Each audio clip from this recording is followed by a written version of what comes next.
you're using your ring sling is to thread it. So you see here I've got my ring sling, it's just opened up. Got the rings on one end, and this is called the tail, this loose end. Make sure you've got your tag sort of on the inside. And what I like to do is take the rings and slip them over one of my wrists. So one great thing about Sewfunky ring slings is that there's this patterned fabric on one side. We're going to call that the top rail, and the other plain side is the bottom rail. So you've got the rings on your wrist, run your hand along one of the rails, and now you're going to do some quick, even accordion style pleats to gather up the tail of your ring sling. So there I've got the whole tail is gathered up into my one hand, and the rings are over the other hand. The fabric is not twisted, and the tag is on the inside.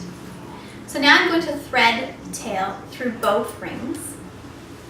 And at this point, don't pull it through just a tiny little bit. It's actually better to pull it through more than you might think you need to. It's easier to loosen the ring sling a little bit than it is to try and tighten it a lot. So you'll learn how much you need, but I end up pulling it through almost to about halfway.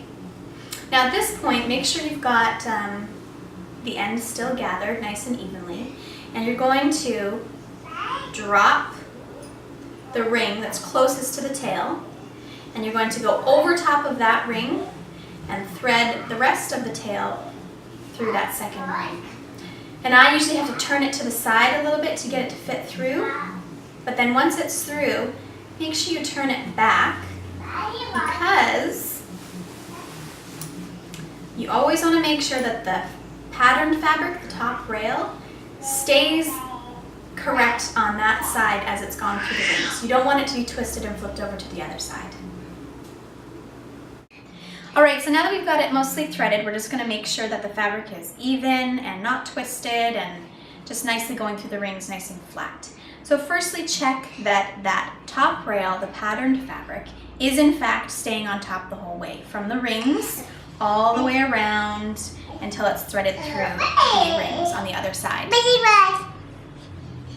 So now I like to find that seam, the top rail, and on the other side, the bottom seam, the bottom rail, and just make sure that they are in fact on the very opposite sides. So you can kind of grab both and then pull the fabric through. There we go. That's the bottom rail. And pull the fabric through nice and evenly with your fingers. Make sure that that seam is on the bottom. And then this one on the top. Perfect. And all the rest of the tail fabric is in between those two rails.